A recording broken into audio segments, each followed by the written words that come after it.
Good evening, everyone, and welcome to another big edition of the Weekend Wrap brought to you by CrowCast. And it's a pleasure to do this one, isn't it, Nikki and Macca? Oh, it's always a pleasure. Looking forward to it. Particularly this one, though. It's just a little bit more special. Just a massive win. The biggest win I can remember this club having for quite some time, to be honest with you.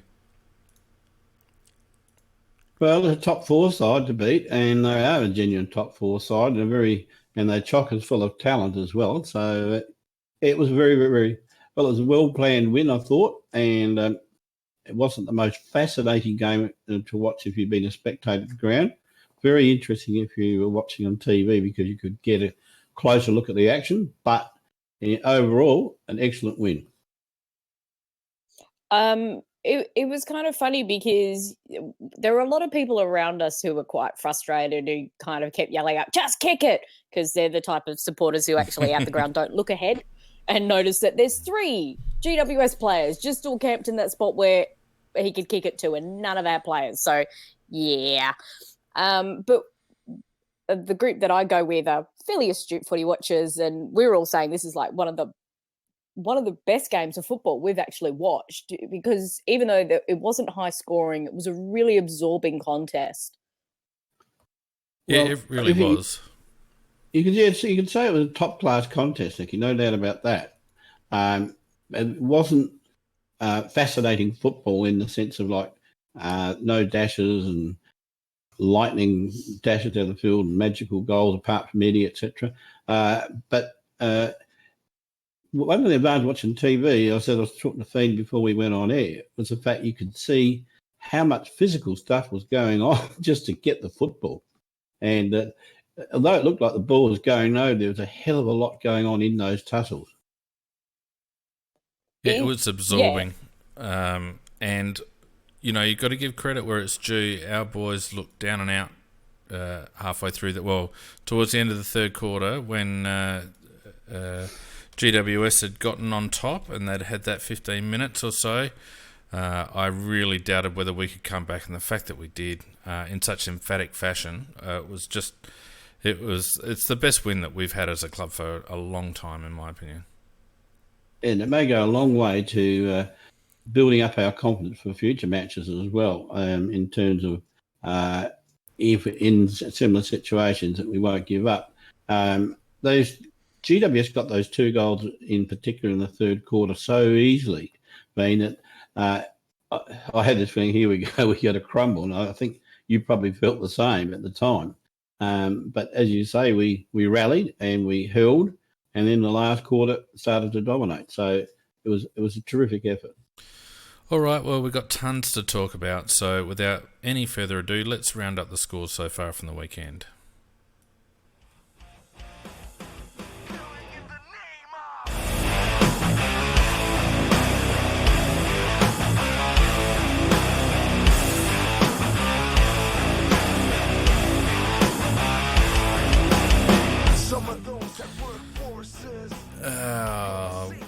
One out of 5 so far. 1 out of 5 for me. I don't know how you guys are going. Picked Geelong. I picked Carlton. I picked North Melbourne. That's 3. I picked Adelaide. That's 4. You're doing well. No, I didn't pick Sydney though. I thought about Sydney and then Erd, and I thought about Carlton and Erd. Yeah, same here, Nick. Same here. I picked us. I backed Carlton. I had backed them at $3. Look,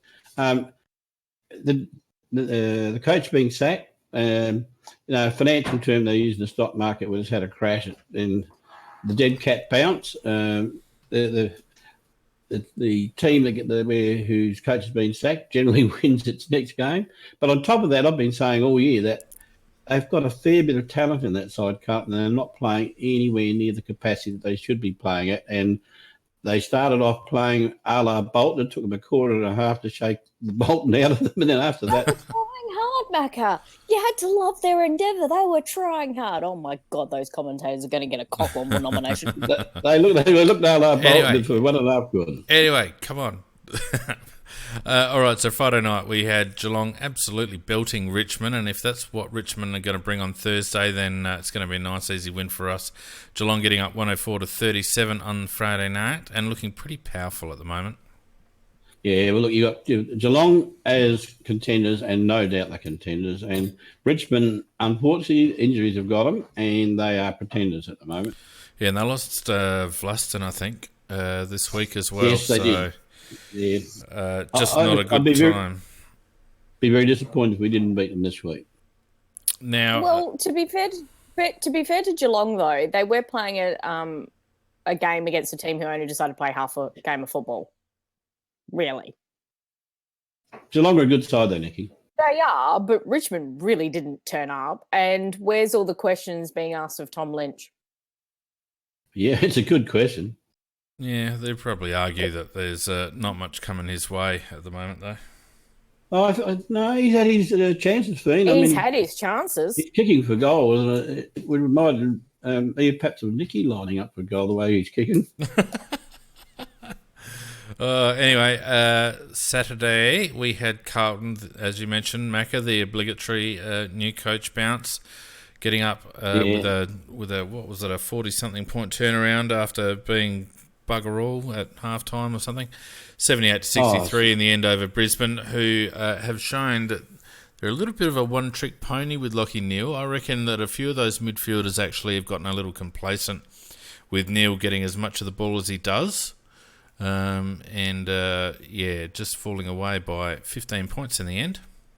And Fagan didn't do the one guaranteed thing to actually ensure a win for his team, which is to actually put a tagger or somebody to sit on Cripps to allow him to have 37 disposals and the influence that he had on that game. They were nearly 40 points up, weren't they? You don't tag when you're 40 points up. They got to. Well, once the game changed.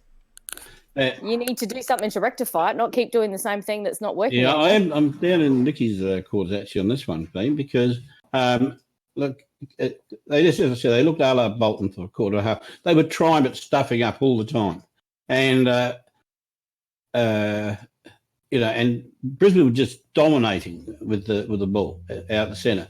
But then Cripps decided to turn it on, and it's like as if he said, "I've had enough of this," and I tell you what. I've never seen one man just turn a game so much in my life. You know, in the second half, he had 22 possessions in the second half, whereas the Brisbane bloke, what's his name? Lachie Neale. Lachie Neale, he was dominating in the first half. They tagged him out of it in the second half, and he only had 6 possessions in the second half. And Cripps was just incredible, this man-mountain of a guy. You know, Mrs. Mack is saying, is he a ruckman? I said, no, he's a midfielder. Was he 194 centimetres or something? It's fantastic. He's taking these huge marks and kicking goals and bashing his way through. Anyway, Macca, this isn't the Carlton podcast. Yes, they had a win. Yes, it's great. They're still on the bottom. No, I just want to praise up Cripps. Wrong podcast. Best individual games I've seen. Wrong podcast. Go onto the bluebaggers.com website. I don't give a shit. No, don't give a shit. I thought we were going to have a horrendous Saturday because there was that result.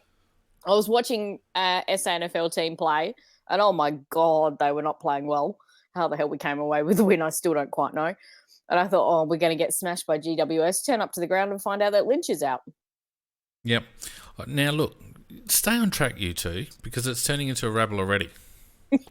Back to normal. Yeah. Gold Coast, not good enough for North Melbourne with a double cap bounce, Macca, 99-72. Significantly, this was at Metricon, and I expected Gold Coast to go all right at home. And some worrying signs there. They've come right off the boil. Not that they were travelling great, but I felt like they were going okay for where they are in their squad development. But this would have been a disappointing match for Stuart Jew, going down by 27 points to North.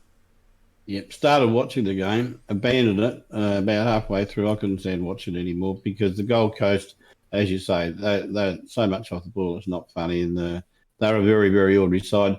I've gone through, and I can't really see where they're going to win another game, and I'm afraid I can see that Carlton's probably going to win another 3, possibly. and I think we're going to have to settle for second draft pick, not first. Oh, number 2 is better than number 12, though, isn't it? It is. I just wondered about that game. Did the Gold Coast players think they'd been to China? How long They do should you be need to sent to recover? China. No, they should have got up over this. I know Gold Coast have travelled heaps. They've been to all parts of the bloody country. This they will be.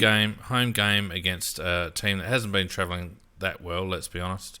They've got a lot of young kids. They should have beaten North Melbourne, and they didn't at home. And there'd be a little bit of soul searching, I'd imagine. Can I ask you just one question on that, Fiend? Lukosius. He's been pretty unimpressive so far in the season.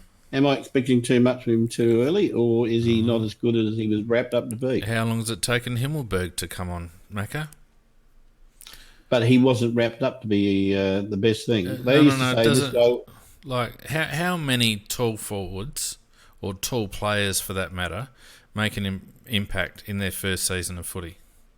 He was played mainly around the ball and on the wing and all over the place. But look, I might be being harsh on him, but he's done nothing to excite me. No, the only thing that I worry about with Lukosius is that he might be a touch small I think he might have been playing in key positions as a junior because he could, but I don't know whether he's a key position player at AFL level, and I think that may find him out a little bit because I don't know whether he's got the tricks to play in other positions, if that makes sense. Anyway, and today we got Sydney smacking West Coast without Hearn and Yeo, and I wish I'd changed my tip when I heard that, but I didn't. So Sydney getting up by 45 points in the end. The interesting thing about that is that not only did West Coast lose, but every time they've lost this year, it's been by over 40 points. So if you did fancy Sydney, you should have taken them 40 and over because it was 40 and over. They've been beaten by 40 plus every time they've been beaten. They didn't give much of a yelp at all, really. And to Sydney's credit, they really their young blokes went well, and Buddy was on, of course. That makes a big difference when Buddy's on. Yep. And look, they were far too good. How much the loss of Hearn hurt them? Well, I think he hurt them a lot, actually, because... I think Yeo, that cost them bloody 13, 15 tackles a game. Yeah, first of all, they've lost it where the action is, and then they've lost it where they're defending it. So, yeah, good point. He's a very underrated player, particularly in Victoria. Yeah, he wins hard balls, Dickie, and he tackles a lot as well. Yep, absolutely. All right, but enough of that crap because who cares? We've got Collingwood and Melbourne on Monday. Who cares about that? Collingwood should smack them, but Melbourne will probably win. So let's get on to our game, shall we?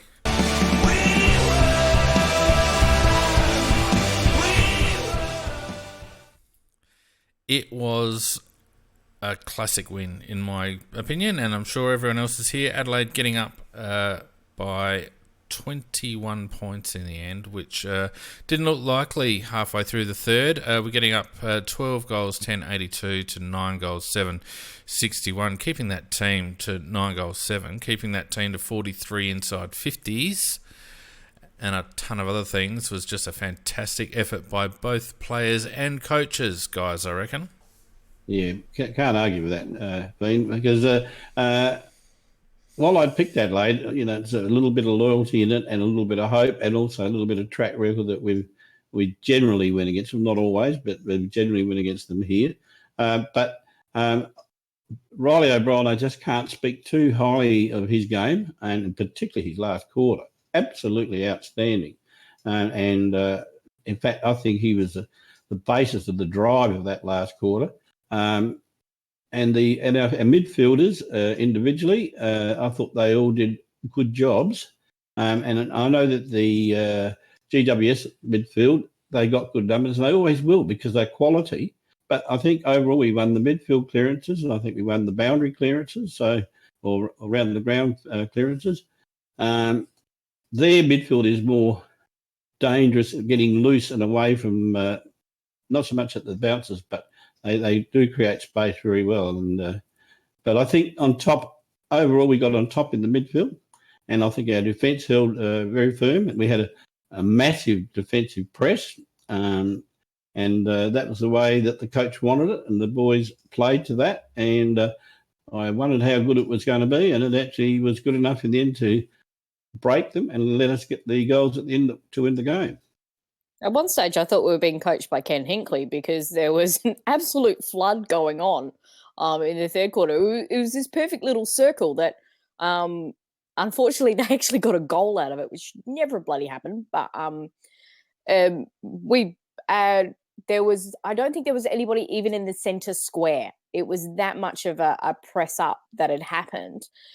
For me, I think the build up towards this game has been coming. I think the game last week, we didn't play well, but that belief that was there, and you saw that with Kelly's first attack on the ball, his last attack in the Melbourne game, and his first attack, the confidence was there. He knew he could do it, and he took those particular chances. And as we've said, Fane, we've discussed, those come from behind wins where we kind of haven't deserved to, but we haven't gone to water when there's been that continual press happening, that we hold our nerve and come back at them. And I think it's been that whole combination that's been coming. And combine that with the fact that 10 minutes before the game, we lose Lynch, who would have been integral to that game plan we'd instigated.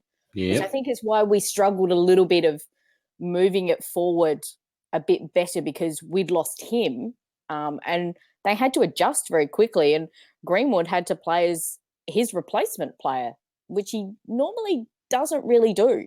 Well, he's not quite the same player, is he? No. So there had to be some little tweaking that happened in that 10 minutes, and for for our players to go, yep, okay, this is how we're going to play. The interesting thing also is that we didn't tag. They did tag Rory, and they also tagged Smith in the half-back line, which is why Laird got off the chain a little bit, because each team ended up with a loose man in defence, and ours happened to be Laird, and their guy, I can't remember his name, but he was just marking everything in sight if we kicked blindly up there. So Haynes. Haynes, that's the guy. They, as I said, they tagged in two positions. They tagged in the middle and they tagged on their half-back line. But I couldn't see any hard tags that we applied anywhere. No, I don't think we had the personnel for it, Mac, to be honest with you. And I think, personally, it looked to me like rather than concentrating on individuals, we're concentrating very heavily on their ball movement. We had a really tight, compressed grid going, didn't we, Nick? Yeah. Our defensive six were pushed up really, really high for large parts of the game.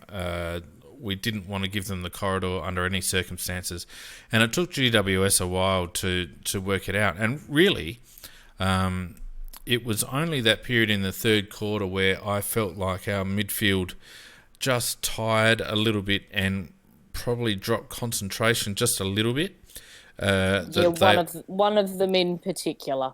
Well, yeah, but I think all collectively, Nikki, I know who you're talking about, and I don't disagree, but he wasn't the only one. There was a few others that were caught on... Yeah, a little bit yep. Watching. Yep. Just concentration. It was a tiring game plan that they implemented. There's a ton of running, and our blokes for 90% of the game ran defensively really well. But just in that period, on that though. Yeah. I think that's why we had the change in the last quarter of the setups that we went with, because of what had happened in that third and the tiring that had happened. Yeah.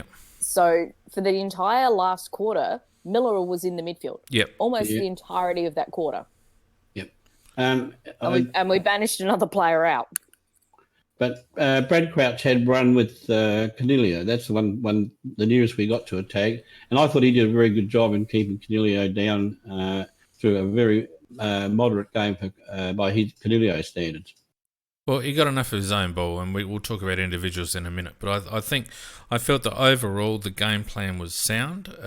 It relied on one or two individuals playing to the utmost of their potential, and I felt they did so, but I just felt it was a very disciplined game, and when the game was there to be won, some senior players stood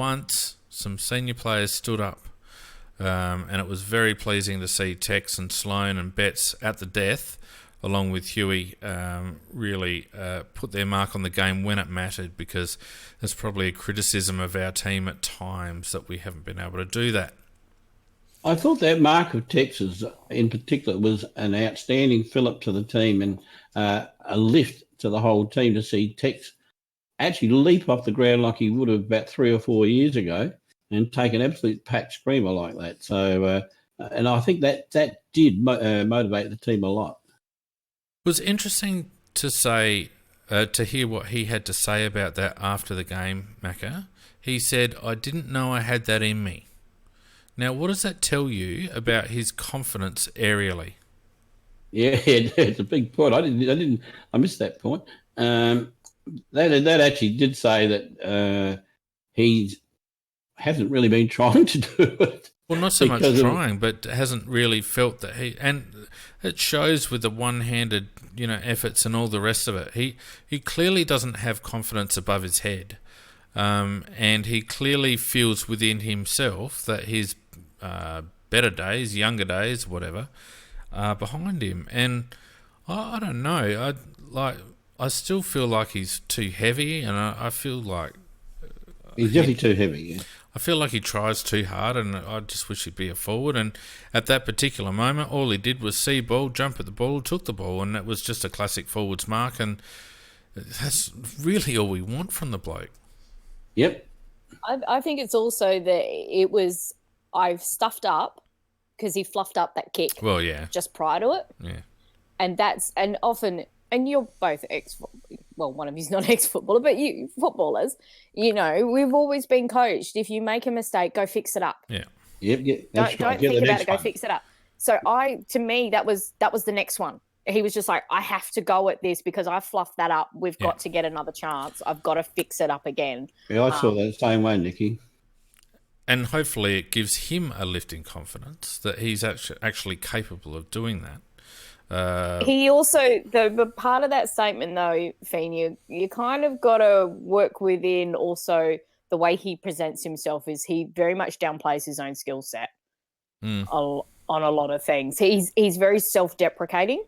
Yeah. So I think you kind of have to take that statement with a little bit with that in mind as well. Well, yes, that's all well and good, but at the end of the day, he's paid to take marks and kick goals. So, yes, I'm sure there's 1,000 reasons, but at the end of the day, what he needs to do is more of that.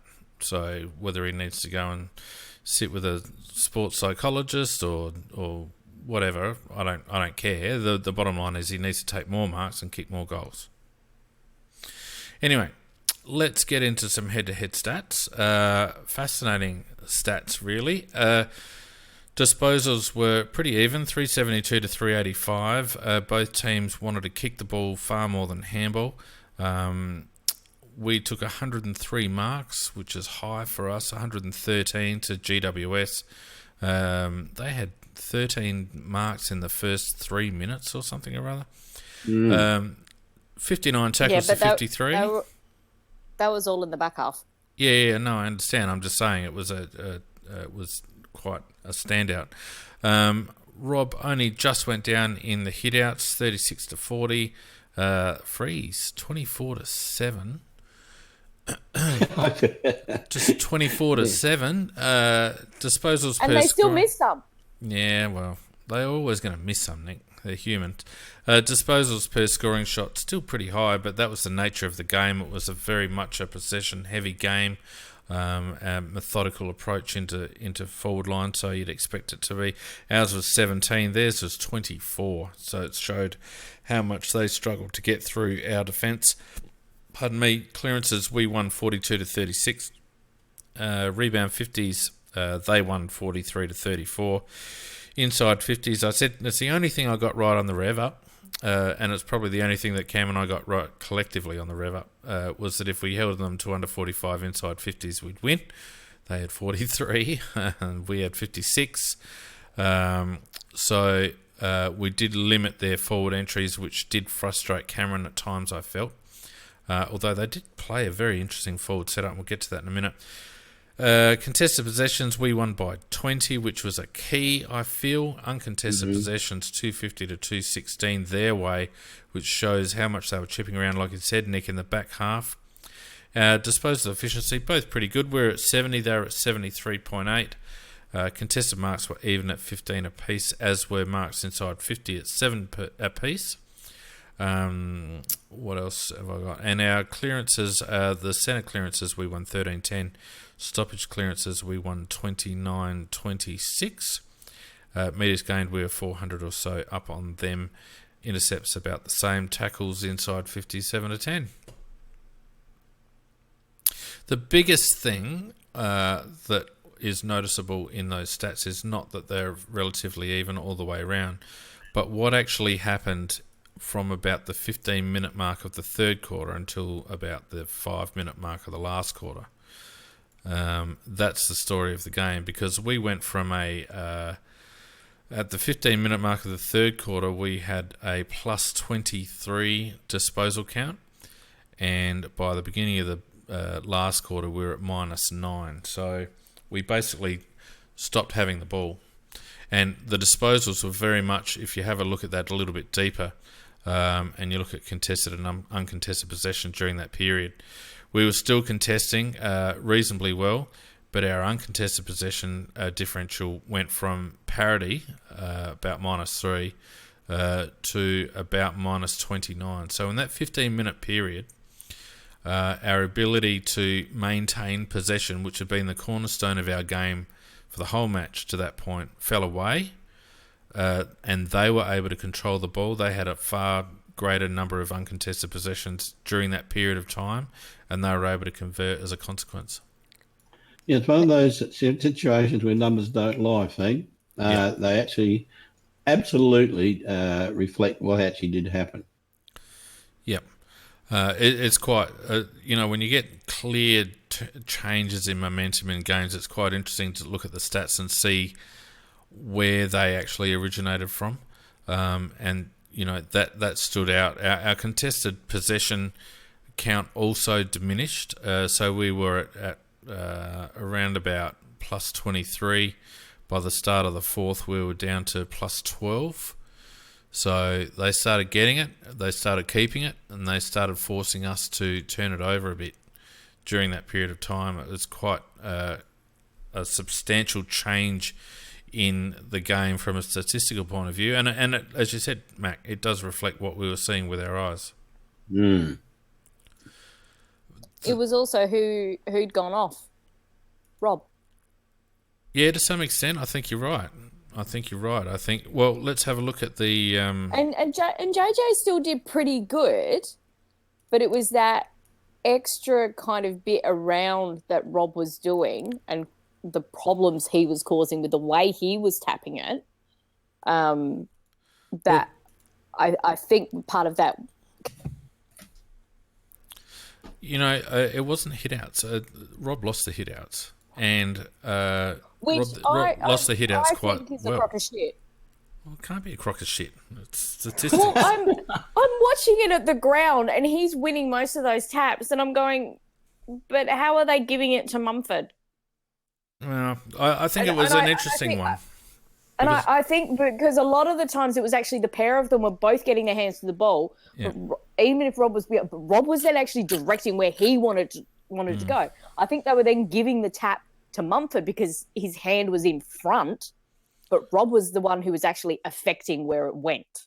In any case, you might have a point, Nicky, because I've often wondered myself who they give the tap to when they both get their hand on it. One gets there first, but the other one actually ends up influencing it. So it is a good point. Yeah, look, in any case, there was a bit of a disparity in the hit-outs during that period in question. We went, but not to a great extent. I think the Rob coming off, the bigger impact that had was in his second efforts. Because his second efforts around the ground and his ability to take advantage of Mumford's lack of mobility at ground level was a real positive of his game, and I think him coming off just robbed us of that extra midfielder, so to say, 100% that extra right. presence inside. And I think that's probably where, and when you look at contested possession differentials and all that, it kind of bears that out that we kind of lost that effective extra midfielder. Yeah, and that's what I love about Riley O'Brien. It's not just the leaping for the ball and trying to direct it. It's once it hits the ground, he still thinks it's my ball. And or he protects his midfielders. And that's something that I've watched him grow into in the SNFL. And that's why we've always considered him to be a Source clone, because Source at his peak, when he was at his greatest, his nickname in the club was Tall Mid. Mm. And to me, Rob plays that same kind of way because he is physically very similar to Source. And that's a great way for him to get involved. And he's got a very good footy brain. His only problem is his pigeon toes, which affects his disposal. And he can't do anything about that, unfortunately. Yeah, no, look, and we'll get to individuals in a minute, but I thought that his input was key to our winning, and you rightly pointed out, Nick, when he was off during that third quarter, it did have an impact. I also felt that a couple of our midfielders just dropped their concentration levels somewhat. I felt that Brad stopped running defensively. I thought that Cam Ellis-Yeoman stopped running defensively. We were getting less out of Matt Crouch during that period of time. I just felt like we were starting to tire, and that's why throwing Miller in the last quarter was a really good idea, just to spread the load a little bit more. And also, I don't know what they did with Sloan, but I also felt like they freed Sloan up somewhat. Yeah, moved him up forward. But you're 100% right. Because of the problem with Sloan, our midfield had to work harder to get to and more rotations to cover for him. And you're right, Pete, they were tiring at around about the three-quarter time mark, which is why Miller came in there to actually slow down the rotations. And if you have a look at the rotations, it's the first time I've seen us use our full 90 for the game. Yeah, for quite some time, actually. Yep. And I think it is related to that, the fact that Sloan was being tagged very heavily, and he went up forward on a half-forward flank a couple of times, and that just meant that the other midfielders had to work that a little bit harder. And I know that Nicky was critical of Brad, critical of a couple of others, and the criticism is probably valid, but they were also tired boys because they've had to work very, very hard. Yeah, so what we did is we pushed Brad onto the half-forward line. Now, occasionally, for when it was around the ground, he would come up and work as part of a half-forward and become part of that midfield if there was a ball up or a throw-in, and then he would drop back again. Centre square Miller was always in there, and it was a number of the others that would be around him. Sloan was in the centre square quite a bit in the last quarter, but we did the normal thing of pushing him up forward, which was when he got that mark in the goal. That was when he was pushed forward for that one. It was very interesting in that when it was about the last 2 minutes to go, that who Pikey pulled off, which was Greenwood, and I think it was actually Douglas, and he sent on Gallucci and Cam. Correct. And he had quiet words with Gallucci just before he put him on. And I really like that, because to me that shows exactly how much value he sees in Gallucci. Now, there was one kind of thing he did, and where the ball was around, he was being pushed around, he's spinning, any other player. So if it was Douglas, he would have fallen over and stayed on the ground. Yeah. But Gallucci is very Eddie-like, keeps his feet, spins around. Where's the ball gone? Where's the ball gone? And it was really reminiscent of what you see Eddie do in the forward line. But I thought it was very, very interesting that that's who he wanted on for that last little push to ensure we kept the win going. The other thing which they didn't show, so there was about 2 minutes to go, the GWS bench held up a great big sign. It's orange, and it had one word on it, which was win. We then kicked the 2 goals.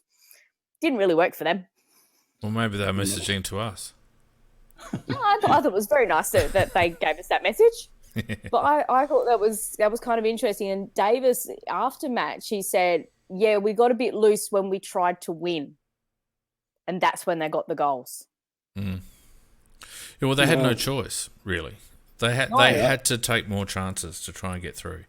All that time, win means, Nicky, is they had to take chances, as that's been saying. That's all it means. And the way we'd set up our back line, so whilst you said we didn't tag anyone specifically, we kind of did in the back line. So it was always where possible Hartigan was on Cameron. Well, that's not tagging, that's defending. Yeah, that's defending. But sometimes we've kind of happy with swap. We wanted Talia closer to goal. We had him on Himmelberg, and Himmelberg only really got away from him a couple of times. We didn't have Talia close to goal. Talia was up high. Hartigan was the one close to goal. Correct. Hartigan was on Cameron for most of the night. Talia was taking marks at bloody half forward at some stage. He was trying to follow Himmelberg. That's when he was following his man, who was supposed to be the deepest forward. But you're not going to let your man go forward. I actually found the matchups of those two quite interesting because in my mind, Talia was always going to go on Cameron and Hartigan was always going to go on Himmelberg. And I found it interesting that they tended to have Talia playing higher, covering Himmelberg, and to a lesser degree, what's that other guy's name, Mac? Thomason or someone? Thomason, yes. And Hartigan was pretty much one out Cameron for much of the night. And I felt they did a great job, but it wasn't the matchup that I expected. Well, no, I wouldn't have on paper, but when you look at why they did it, and it did work, is Hartigan has got speed, and Cameron is surprisingly quick for a big man. And I think Talia would have been chasing his bum a little bit. So I think the matchups are very, very good because Hartigan, his job was just to try and negate him and stop him, and he did a great job, I thought. Great job. And I think Talia did pretty well on the other bloke. So, I think the coaching panel got it right. Yeah, two areas still of concern. I think our forward 50 work is still a little bit on the nose. Stinks. But I tell you what, isn't it nice when a forward takes a contested mark? It doesn't make a bloody difference when a forward takes a contested mark. And whilst the Tex, Sloan and Greenwood marks were pivotal in the last quarter, the one that I enjoyed the most was in the third when Jenkins outmarked Davis. That was a cracking one-on-one mark, and I haven't seen JJ do that against quality opposition for a long, long time. Well, he kept trying to play from behind all the time, and Davis kept out marking him. He finally actually learned to at least get alongside him. But I do think, though, that the pain that Jenkins suffered by going back to the Bees for so long has got through to him, and he seemingly, I think he's putting a lot more effort into a game than he was before. Oh well, I think it might have just focused him a little bit. I think our observations that he was at playing complacent and arrogant were spot on, and his comments when he got dropped reflected that. Terrible. So he's obviously one of those sorts of players that does react to a little bit of attitude adjustment in the twos. And at the moment, he's playing at the level that we want him to play. Like you mentioned, Nicky, I hate it when he plays behind. He still does it too much. And he was too much. Hopefully they just put that contest with Phil on loop, and the one in the first minute of the game too, where he let up nice and strong too and kicked our first goal. Because when he does get in front, he's such a big body that he's very hard to get around. And Phil Davis is no slouch, one of the best centre half backs in the comp. And, Jenkins just put himself between Davis and the ball, and Davis couldn't do anything about it. We need more of that from Josh. Yep. As you say, Davis has been in great form lately. He's probably very close to All-Australian form at the moment. So to get a couple of good goals on him like that, they were good goals. And his work against Mummy, it was very, very interesting. I was surprised he actually didn't have some freeze paid against him a little bit because a couple of those ball ups, he put the arm out and he just held Mummy. He just kept that space. He didn't allow Mummy to actually come in and body him. which he's done previously. He was like, no, you're staying there. And Mummy couldn't get close to him. It's like, JJ, you actually understand the strength you have. You can do that. And I was really quite pleased to see that aspect of his game. There's still some issues there. We know that. And I think there's always going to be issues there with Josh. But the simple fact is that he's not a natural forward. He's come to it too late for some of these things to be fully rectified. The thing I noticed about Mumford is that he's not as tall as you think he is. Like his chest is as wide as bloody Adelaide Oval, just about. But he's not overly tall. And one thing they mentioned in the commentary, which I didn't really take into consideration, but it was a fact, and I think it is telling on him, is that he didn't have much of a pre-season, which means that he hasn't got a huge amount of gas in the tank. And I think that showed as the game wore on, because O'Brien just ran him off his feet, really. Yeah, and I would be surprised if he actually played more than 50% game time, because it looked like he was only playing about half of each quarter. He was only on for the start bit. Then they took him off. O'Brien was still on. Then they had their secondary ruckman come in and up against O'Brien. Then we'd take O'Brien off for only a couple of minutes. JJ would go in, and then O'Brien was back on again. So I'd be very interested in the time on ground stats between the pair of them. 82% for Mumford. Well, it didn't look like it. Yeah. Well, I thought he was on most of the time. And he's definitely. I didn't actually. There was only one time where I felt. Sorry, Mac. There's only one time where I felt he got a chop out. To be honest with you, I didn't see him apart from about 5 minutes at the end of the third, or I think it was. I can't remember, or maybe sometime during the last. They might have pushed him forward, and then I think he just kind of stayed there and didn't do too much. I never saw him up forward, Nicky. No, it was the guy that chopped him out was the guy that DSG in the chat said had his head wrapped up in a bandage. Tomlinson. Tomlinson. Yeah, Tomlinson. Yeah, that's who gave him the chop out for a few minutes. But aside from that, I didn't see him take much of a rest at all. Anyway, let's get into some individual stats, because there are some interesting ones. The two Crouch boys, of course, dominated again in terms of disposal. Matty, I thought, had a really good another one who surprised the hell out of me, because I thought Matt would be slow and needing a run, but he slotted back in nicely. 15 Pretty silky, wasn't he? Yeah, he was. He wasn't bad at all, actually. 15 and 19 for 34, took 7 marks, 3 tackles, 3 inside 50s, had 6 clearances, 1 rebound, 50, 14 contested possessions, went at nearly 74%, 3 centre clearances, 3 stoppage clearances, 4 score involvements, gave us 320 metres, and I thought it was a pretty good return. Excellent. What hip problem? What? I said, what hip problem? He said, what head problem? Actually, I really liked his game. I had him in the top 3 players on the ground. Yeah. He didn't take a step backwards at all. It was just like he hadn't missed a beat at all, coming straight back in. And, that's credit to the fitness staff, because Matt is usually one that will take a week or two to get back up to speed. And when he's coming back off an injury, often he'll lapse back into that short handball, short kick style. But his kicking was good. His kick to handball ratio was perfectly fine. So we didn't see any of those traits. So he came into the game fully fit, and coming off a hip injury. That is, credit to the blokes behind the scenes to get him up. Yeah, good point. Look, Bradley, 15 and 16 for 31, 2 marks, kicked 1 goal, 2, should have had at least 2 goals, 1. He's got to tidy that up. 3 tackles, 4 inside 50s, 7 clearances. He went at 51 disposal efficiency, 14 and 16 contested possessions, uncontested. 9 score involvements, 431 metres gained, turned it over a little bit. Still a bit untidy with the ball. But I like this game, though. I thought overall, all the points you made are valid, but and I'm not going to argue against those, but no, Brad, we don't win either. I agree with that. I thought he had a very good game.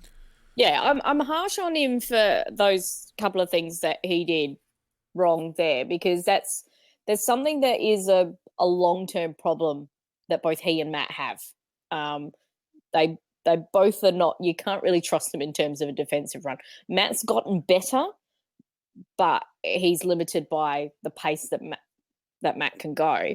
Brad, of course, has a bit more pace than his brother, so he should be better at it, but he's naturally, that's not his instinct to do that. And as you pointed out before, Fiend, Sloane's had to remind him that that's what he should be doing. Still like his game, though. He worked very hard on still had a good game. He did work hard on Coolio. So problems, still little things to get him to that elite level of midfielders, which is what most of those GWS midfielders are, is he's got to fix up that side, and he's got to stop getting his teammates into trouble. He's very fond of giving the ball to teammates who are under pressure. But that applies to a lot of others too, don't Nicky? He gets a lot of ball under pressure. And I had Brad in our top three as well. Mac, there was one time on the outer wing where he's had the ball for a couple of 5 seconds. He's looked through his options and he's given it to Alex Keith, who's just about to get absolutely. That was a shocker, absolutely shocker. And Brad does that 2 or 3 times a game, and it's not always under 100% pressure. So that one would know, but that was a very clear cut one and in your favour there. Yeah, but I still like the rest of his game. Look, I think. Some of it is positioning. I think Matt tends to work back of the play a little bit. Brad tends to get forward of the play a bit. And I think neither of them run defensively terribly hard, but I think it's a bit easier for Matt because he doesn't overcommit up forward.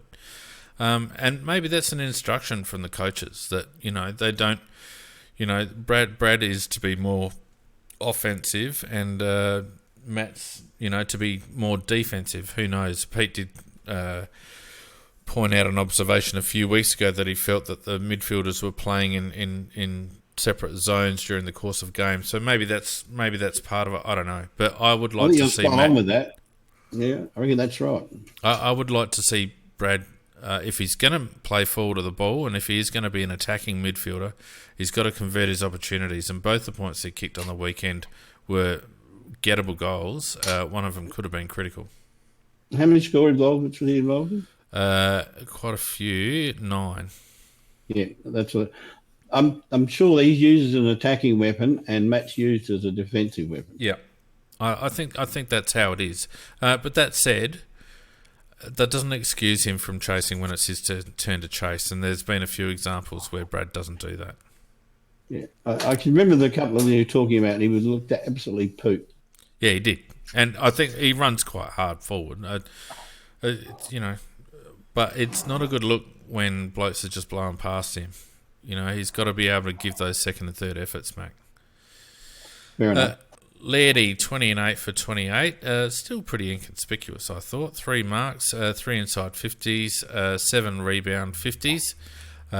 He only had 5 contested, went at 82%. 6 score involvements, 547 metres gained, which surprises me, and 6 intercept possessions, which surprised. I didn't actually notice Lairdy all that much.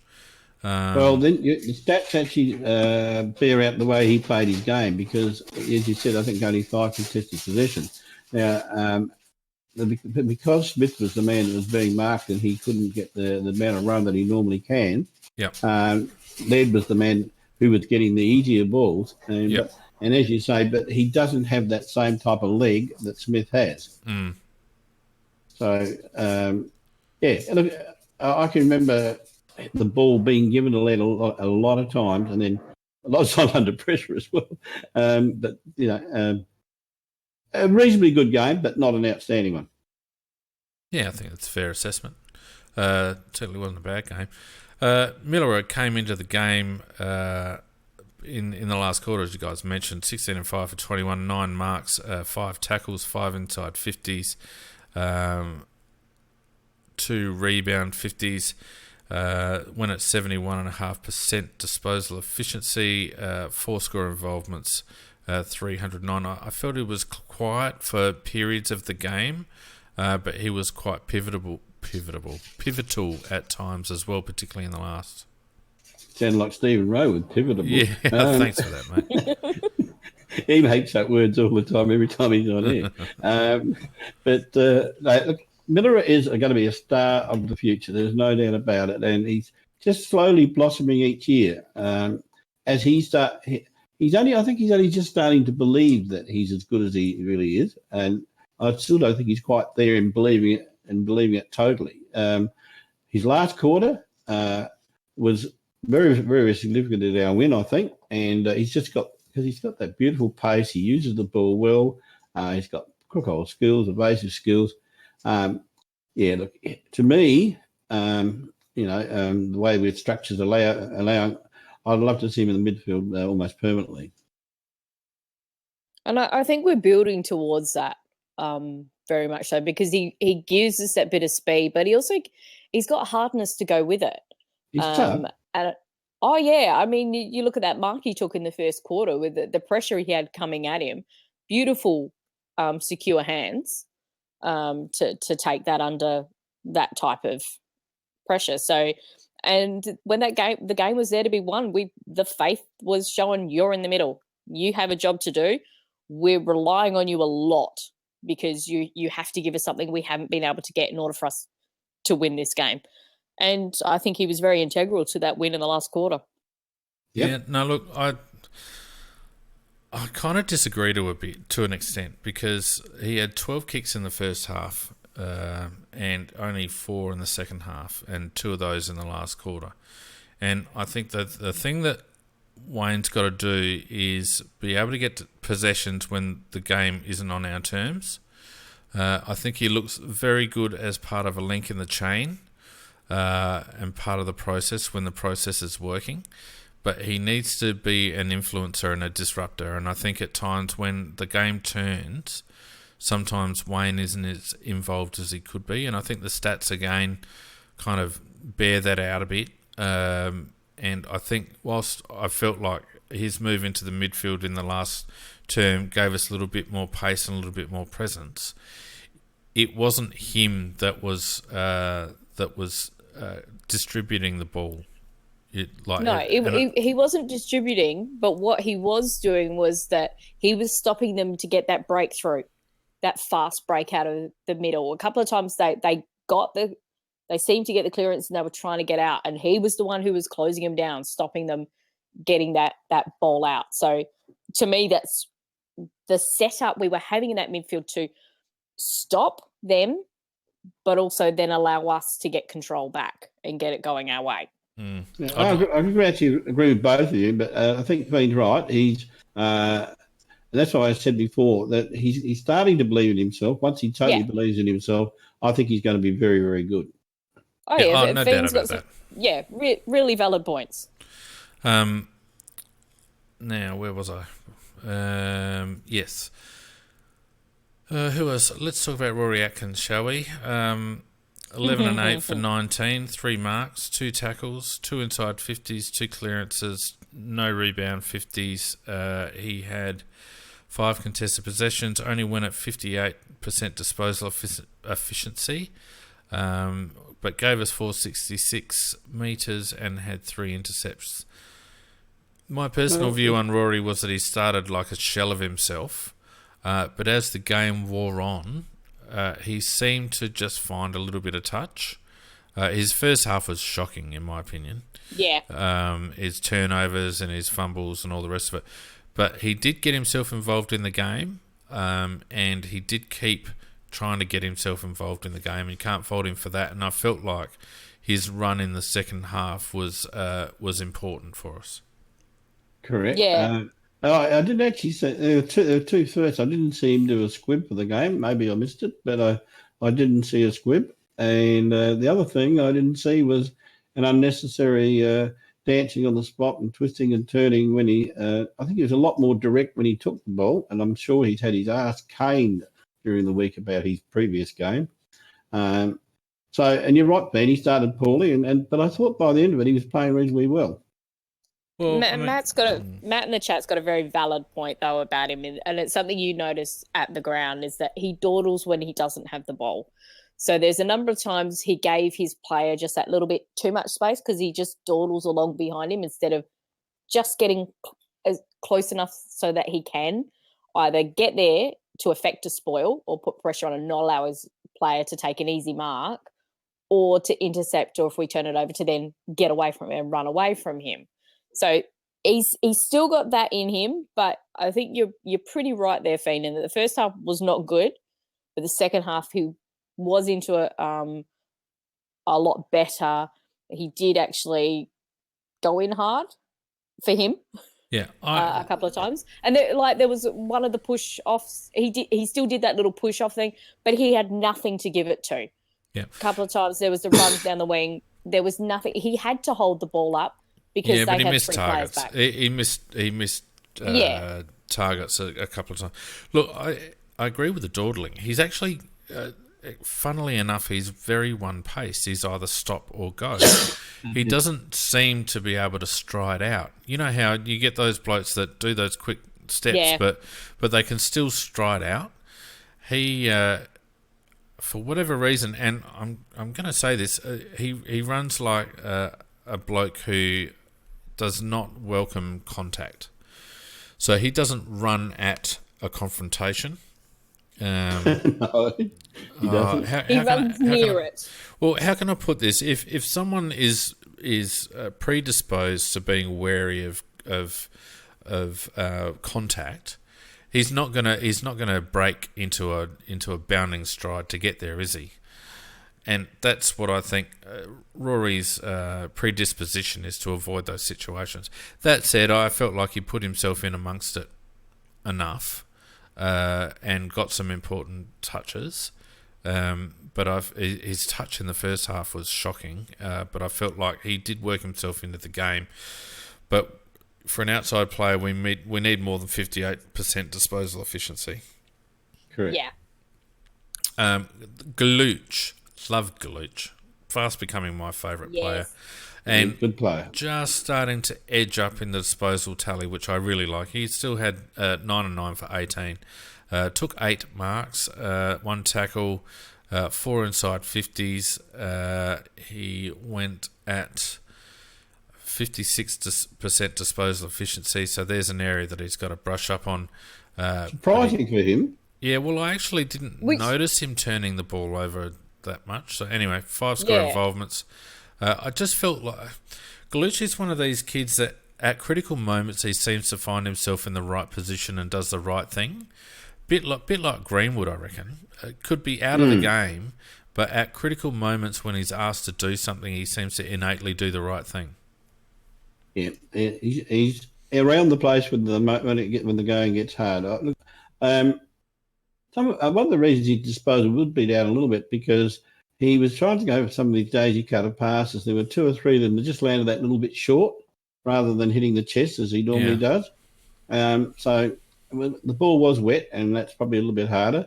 But overall, I do like his game. He's got that lovely burst of speed, and there were a couple of balls that he won that he shouldn't have won, and overall, I liked his game. And as you point out, Nick clearly has the trust of the coach. And he's also got the trust of his teammates as well, because there was one of those marks. I remember watching the replay.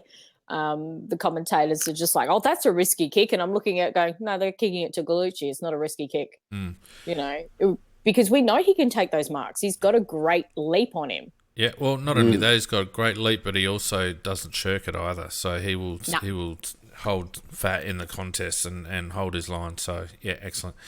Look, Sloaney was quiet at times. It was well held at times by their tagger, but still had 17 touches, 4 marks, 5 tackles, 4 inside 50s, a couple of clearances.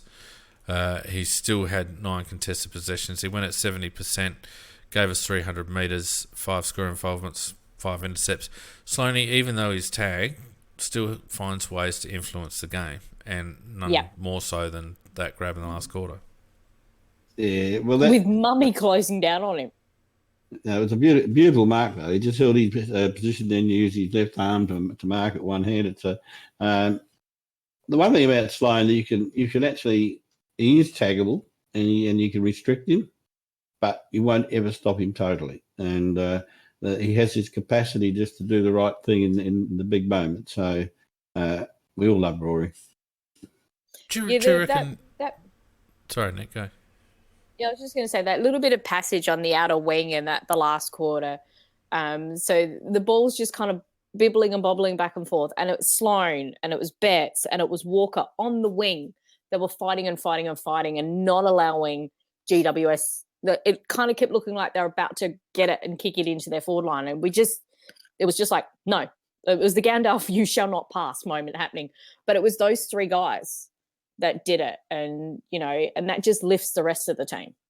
Do you reckon if it had been someone else except Sloan going for that mark, do you reckon Mumford would have ironed him out? Because to me it looked like Mumford almost looked at who it was and thought, oh no, the ramifications of knocking Rory Sloan out would be too big. Yeah. Well, the interesting thing is, it is a good point because the commentators made a point that he could have taken him out. Yeah, could have taken him out and usually would have. It was surprising. Yeah. I reckon if it was Richie Douglas, Richie might just be waking up now. there is, remember, there's a lot of bad blood between Richie and GWS. Yeah, I know. CUI had another good game, I thought.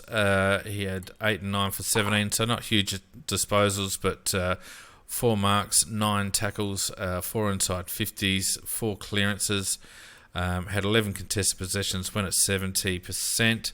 4 score involvements, not a lot of metres gained, but I just thought he was a bull in close.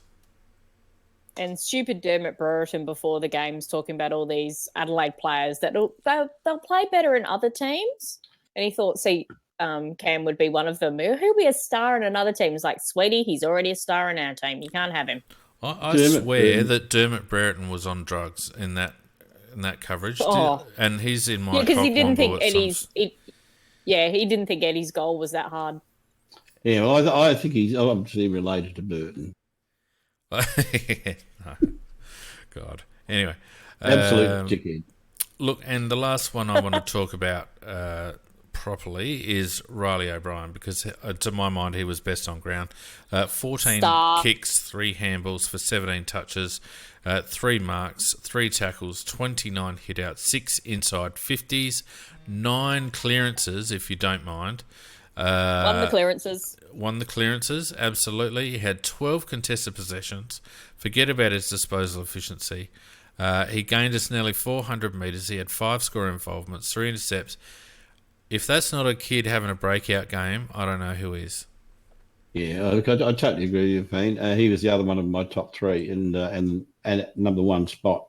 Look, his influence on the game was huge, absolutely huge, because first of all, I thought he matched blows very, very well with Mumford, and Mumford's regarded as one of the best in the comp. And then secondly, he absolutely pantsed Mumford once the ball hit the ground. Killed him. Was very, very influential in our win. Very influential in our win. And so he has to get the number 1 spot. Easily best on ground. Mark Bickley, you cockwomble, who only gave him 1 vote. What? Out of the 3. Oh, God, he's a knob. He was 3rd best. Brad was first, then Matt, and then Rob. No. Those 2 have no influence on the game if Rob wasn't getting it first. He's such a knob. The way he was getting it. Yeah, but, that's everybody's got different opinions, Nicky, and at least he did get the 3. I thought he got the top 3 right. Maybe the wrong order, but that's not bad. Well, what's your basis for not giving Riley O'Brien best on ground? He's broke even on hit outs. He's leading clearances. He's like, come on. The only thing he didn't do was hit the scoreboard, for goodness sakes. Well, he kicked it behind. They always say those things, like arseholes. Everybody's got one. Yeah. Look, I'm so pleased for Riley because, look, he entered the team with a lot of doubts. He was the part-timer, just the placeholder until Sauce got back. And I must admit, when Sauce wasn't named this week, my immediate thought was that the coaching staff had decided to sacrifice Riley this week in order that we could have Sauce fit and firing for the game against Richmond. I think you're right, but I think that backfired on the coaching staff. Well, what we saw is a kid who just decided that he was going to take the game on, and against a beast. And his second efforts are fantastic. He stays inside the contest, Riley. So you'll often see him actually getting a handball back from a midfielder. Second or third possession. Caniglio gave him a beautiful handball. Yeah, but at one stage, Rob tapped it down. Caniglio got it, then kind of tapped it forward, and Rob just ran straight on. Went thanks, and off he ran with it. Yeah, so I mean, all we've got to do is remember that when Riley's got the ball from a free kick, someone just needs to take a handball, take the pressure off the kid. Absolutely. Just take the pressure off the kid. He doesn't, and you could see Mumford every time he was standing the mark, he was getting as forward as he possibly could to put pressure on O'Brien's kick, and well, he should. But it was just a fantastic breakout game from Riley, and I've been a doubter, and I'm no longer a doubter. Whether he remains our number one ruckman when Source goes down, I'm not quite sure, but he's certainly done his chances no harm whatsoever, and he proved himself to be capable at the level, in my opinion. Yeah, he got a massive tank on him, hasn't he? Massive tank. Yep, one of his strengths, and he used it against Mumford. He ran him off his feet. Yep. Look, I thought Tex was poor until he was good. 6 marks, 2 goals, so 2. At the ground, he was creating some great movement. He was supplying some beautiful leads. We kept freaking kicking to Jenkins, who always had 2 players on him, high bombs instead of the smart kick. Once Jenkins had led to the pocket, taken that extra defender, and then Tex was actually doing a lead further away from his defender, had a break on him. Beautiful kick to him would have worked every time we kicked it to Jenkins. Yeah, Only once did we kick it to Tex on the lead, and that was Douglas's one good thing he did. I can remember 2 or 3 like that, Nikki. You're quite right. No, there was a lot of it. He was doing a lot of really great work for absolutely no respect from the rest of his teammates in the delivery and forward line. What's your chord there, Nick? Look, I've heard that a few times now from people who have actually gone to games, not only in Adelaide but also interstate. So it's probably time that we actually look at this a bit more closely, because one thing we have been guilty of over the last month is some pretty poor inside 50 work, and our inside entries are pretty shallow. I don't feel like we're structured. I feel like our forward line's always quite crowded. So teams are working very hard to do that, and this GWS game was perfect for it. They were working very hard to stop us getting the ball anywhere within 10 metres of about 16 metres out, so we could have that nice kick in. They were making us kick from about 75 metres out, so that enables them, because they were always having Haynes as the free player, which then we're having to kick over quite a congested pack. It had to be that higher kick because we were slowing the ball down to work it around, and they had the same problem as well. Because of the way we were doing it. So I think it was a lot to do with the nature of the game and the way the ball was having to be brought in.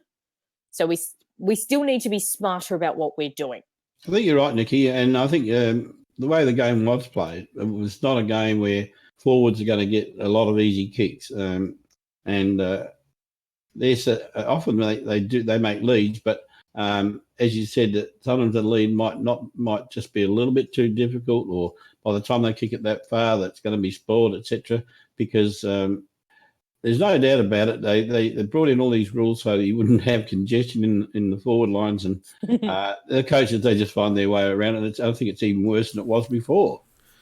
I still don't think we're playing a terribly good structure up forward, and I don't particularly think that our big forwards are working well together. I felt like Tex and Himmelberg had a better pattern between the two of them in terms of their running patterns. I don't think JJ's a natural footballer, so he often doesn't lead at the right times or to the right spots, and I think that probably has an impact on Tex as well. Yeah, not enough spread there.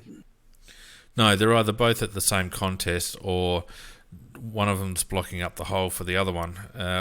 There's not enough room in front of our tall forwards to lead into half the time, and often we're getting pushed wide. We're kicking to small blokes as a consequence. It's still a bit of a mess. So I don't know. I don't know what's to blame. It's hard to know what's to blame, but it's certainly not cohesive at the moment. But it just shows the value of contested marks because taking a big, strong grab can cure a multiple of ills, can't it, Macca? And we saw in the last quarter that a couple of grabs up forward was all it took. Well, we had 4 contested marks that got goals in the third and fourth quarter. So, no, we went Jenkins. Was Jenkins the third quarter? No. He took that strong overhead mark. Was that the third quarter, Jenkins? Yeah, that was in the third. Yeah, so the third and the fourth, Davis. we got 4 goals from contested marks. Yeah. And that's probably more than we've had all year. Yeah, well, pretty much. Look, of the rest, I thought our back 6 were really solid. I thought Talia and Hardigan played really well. It's good to see Talia back in some form because I feared for him after the last couple of weeks. But he was back to his solid self, and I thought he was really good. And I think our back 6 benefited from having Hardigan back in the team. And I really don't think we can afford to. If we're up against a small forward line, I'd rather see Talia and Hardigan in and Keith playing small, or even Hardigan playing small, rather than dropping one of them, because I think that the 3 of them have a very good understanding, and it does allow us some flexibility in terms of if one of them's getting beaten, we can flick them around a bit. Yeah, because Hardigan and Keith can both play small, as you say, and if they do have taller guys come up there, they can certainly handle them as well. And I think the chemistry between them all is pretty good as well. I also like to say that Kelly, I thought, was pretty solid for a change. Well, not for a change, but he's not noticeable. I thought he's pretty solid for him. Yeah, I think for the last couple of weeks, defensively, he's been really good. He's been really good in the air.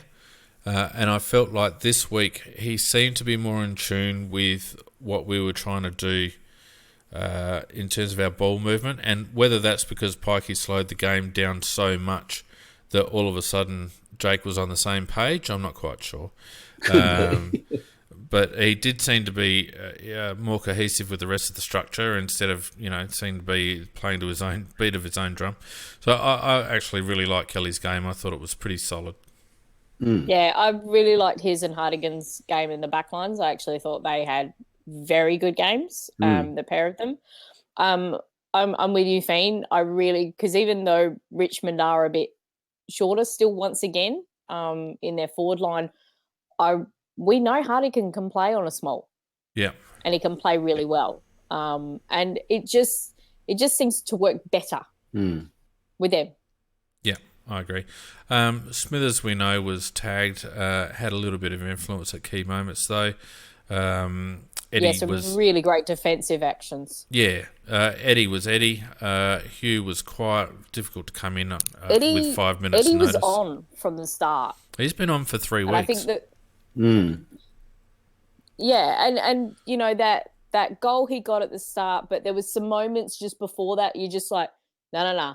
He's in the groove. You can just kind of tell when he is. So whilst it was still that ebb and flow back and forth, which didn't really suit him when there was that moment in the last, because that he'd had that in the first quarter, I think you wouldn't have had that goal in the last quarter without those sort of moments from the first. Yeah, Eddie's actually looked on top of the ground for a few weeks now, and he's got that sparkle in his eye. And we know he's a burst player. He's not going to be a 100-minute player. But God, he's dangerous. And that goal again, I mean, for God's sake. It's just the presence 3 times against GWS in that pocket. Just the presence of mind too. And I've got to say, that type of kick, and I'm not going to be sexist, Nikki, but I'm going to talk to Macca here. That type of kick where you're on the right side for a right footer, but you've got to lay the ball across and kick it like that, that's harder than a bloody check side, in my opinion. Yeah, very much so. He was falling away and he had to lay the ball across. And what often happens when you try to lay the ball across at that angle, like to kick it at that angle, is you end up either torping it or flat punting it. But for him to be able to get the right amount of spin on it, to not hook it too much and go through for a point, and to do it under that much pressure off balance was just ridiculous. It was a fantastic goal. and it leaves his boot sweet, doesn't it? That's an amazing part of It it. just he hits the ball correct, like in the right spot all the time. It's just unbelievable. And I love the after the game. Did you see? He was interviewed and he had Louis and Alice with him. Yeah. And they showed some vision of Louis kicking a goal beforehand. He goes, "Yeah, I'm a left footer." And they said, "Whose goal was better, your dad's or yours?" And he goes, "Mine." Yeah. Yeah. No. Just want to mention on Greenwood, I thought his touch was out a bit, and I know that he wasn't prepared mentally for the game, probably. But twice he went for a ball one-handed in around about in between the wing and the half-back line, and didn't take the ball and actually knocked it to advantage of GWS, and both times it cost us a goal. Yeah, I felt like he looked off a step. Perhaps that's what the coaches have been seeing. I was surprised by his omission to start off with, but perhaps that's what the coaches have been seeing. Maybe a lack of touch on the track, perhaps, as well. I don't know. But he did look a little bit off. But the thing with Huey is that he's another one, like I mentioned about Gallucci. He seems to be able to stand up in key moments, and that's not a trait to be taken lightly. To be able to make an impact at a key moment means that you've got to be switched on, you've got to be in the right position, and you've got to be able to execute the skill. And there's not a huge amount of players that can do that consistently, and Hughes seems to be one of those. And I reckon that counts for a lot when you're trying to figure out who your last 2 or 3 selections are. Yep. Anyway, all right. So that's it. All in all, a fantastic win. One of the better wins that the club's had for quite some time. And you've been kind. You've left one bloke out. Who now? Douglas. Why talk about him? I'd like. Well, that's why I want to talk about him. Because all right, I was surprised he was included. Well, I was going to talk about Douglas in the Wake Up Award, but anyway, we can talk about him now. Yours. No, you run the show, Mac, or I'll just press the buttons. God, you're sarcastic. No, well, look, Douglas shouldn't have been in the team. Simple as that. And he showed why he shouldn't have been in the team. It was a stupid selection. Yeah, no, he shouldn't have been there. And look, he played well in the SANFL, and I was afraid that was going to possibly get him in because he's been quite good. But this was such a high pressure game. He was fumbling. He was reaching for the ball instead of going for it. He does one nice thing, which is a kick to Tex. I need him to go back to the SANFL, thanks. Now, which means that Gibbs, I would have much rather had Gibbs in there than him. Well, I'll put another name up for you, Macca. I would have much rather had Chase Jones in than Richie Douglas because we lacked... Or McHenry. Well, I mean, probably Chase because it would have been a debut for McHenry and I didn't know whether it was perhaps the right game for that. But Chase gives us aggression and speed, and they were the two things that I felt we were going to lack against GWS. And I don't exactly know... I mean, Richard Douglas had a good game in the twos, as he should have, because he's a 250-game AFL player. But he had that good game as a midfielder, and I felt like if they were going to play Richie as a half forward, there were probably 3 or 4 other options. Hugh Greenwood would have been a better option for mine, but Chase Henry in particular would have given us an extra chop out in the midfield with a bit of pace and aggression. And I was really disappointed that they didn't go for the kid, because to me, Richard Douglas isn't best 22 anymore. I agree. I do wonder though, just watching the last 2 SANFL games, that even though Chase has got a lot of the ball, he's just looked a little bit tired to me. So I wonder whether it's, because he did play quite a number of games at the start of the season in the AFL. Well, then give him a complete rest. Then give him a complete rest. If he's tired, if he's sore, give him a week off. But if he's playing in the SANFL, he's fit enough to play, Nick, in my opinion. And he would have been better. We would have been better off with 10 or 12 Chase Jones touches than 5 or 6 bloody Richard Douglas touches. And yeah, Richie hit up a couple of nice passes and all the rest of it. But he made some terrible errors, and he wasn't up to pace. He wasn't good below his feet, below his knees. He didn't impact the contest at all, really, and I just thought it was a wasteful selection. Correct. Anyway, let us go and have a look at our awards, shall we? Because there's probably, I mean, we've probably talked about them already, but I think we all know who's going to get this one. Breakout award. Rob. Yeah, no, Riley O'Brien wins that one, hands down. It was a day he said, I am an AFL, and a good one. I agree with that, Macca. I think he was fantastic. So easily the breakout award, and maybe this one too.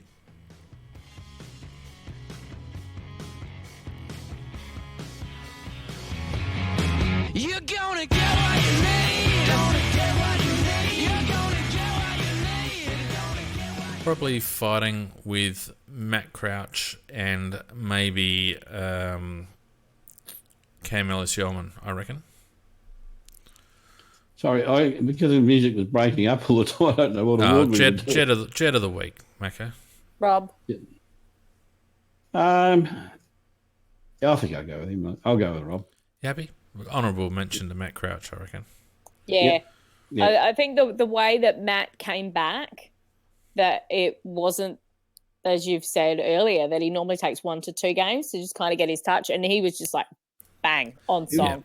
He was Which makes still- me think that he was possibly ready for last week's game, but we didn't want to take him on the trip up to Darwin and back again in the heat, that it was obviously a good decision in terms of the fitness stuff. Yep.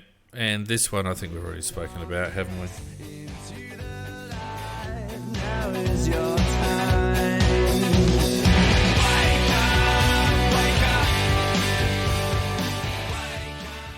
Really, you could probably make a case for Greenwood, maybe a case for Lockie. No, Lockie Murphy was pretty good, 10 and 3. No, Lockie was good. For me, Greenwood, I wouldn't make a case for him on this to the fact that he had 10 minutes to prepare for a game. Yeah.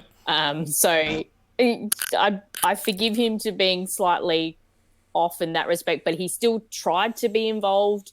There was a couple of like those great tackles that he did in the third, and things like that. So he was still involved. Those 2 huge tackles in the third. They were fantastic. Fabulous. Yeah. So for me, it's Douglas easily. Yeah, Douglas for me too. I agree. Now, which one are you on Tuesday night? Nicky's, I think. Me. All right. Well, the Cockwomble we can save until Tuesday night then.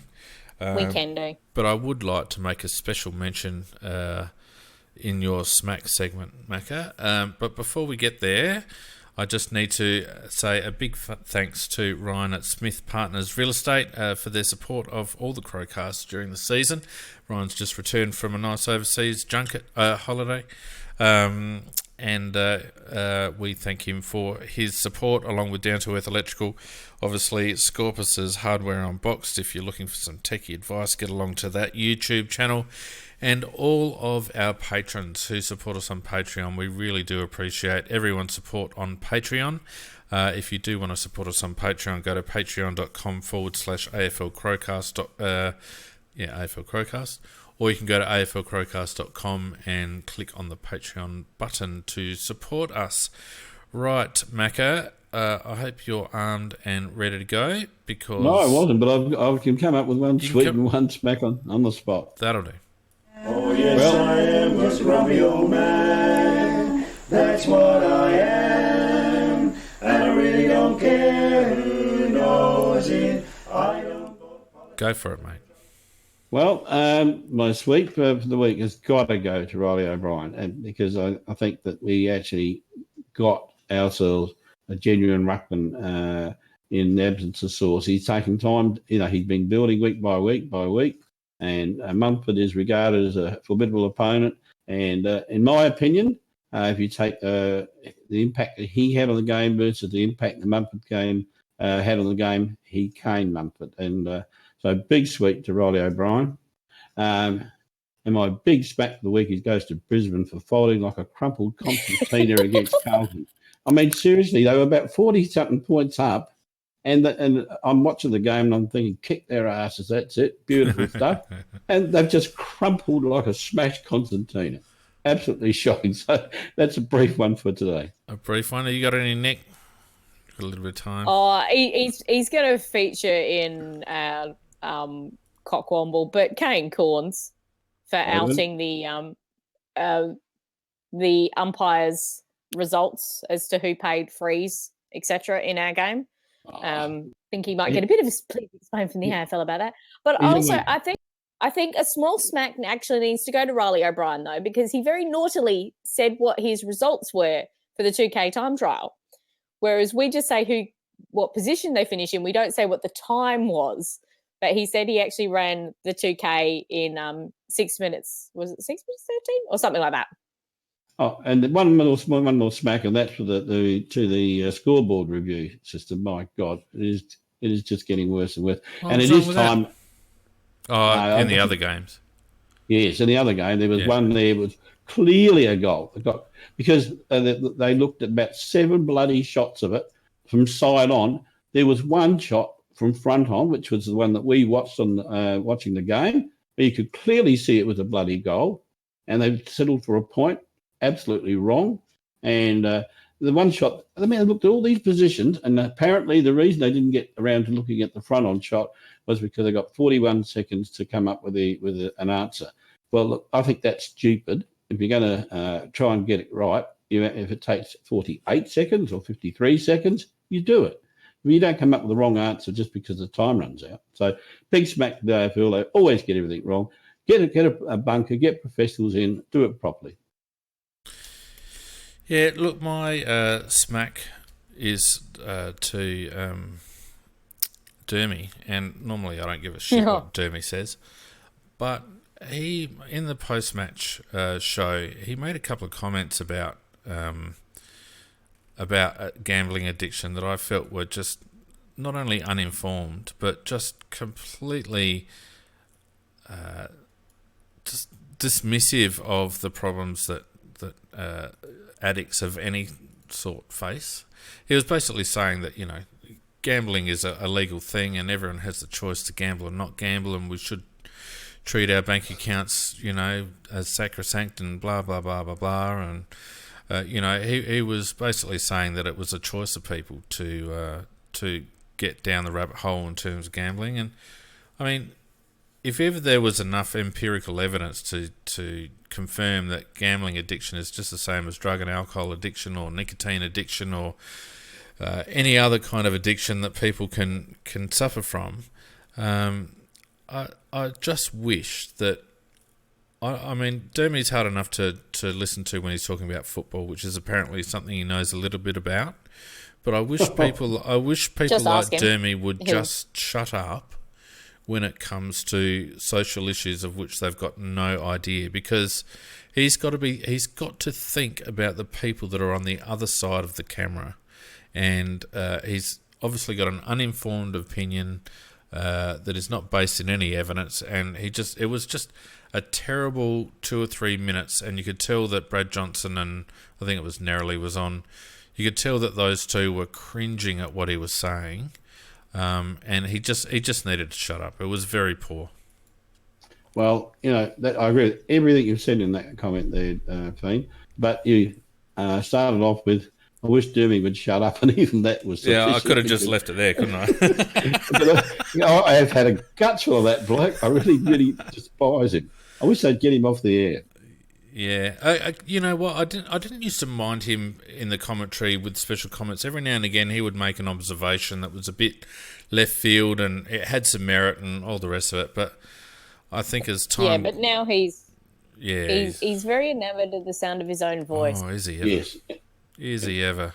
God, doesn't shut up. Anyway, look, thank you to everyone on the Spreaker chat once again.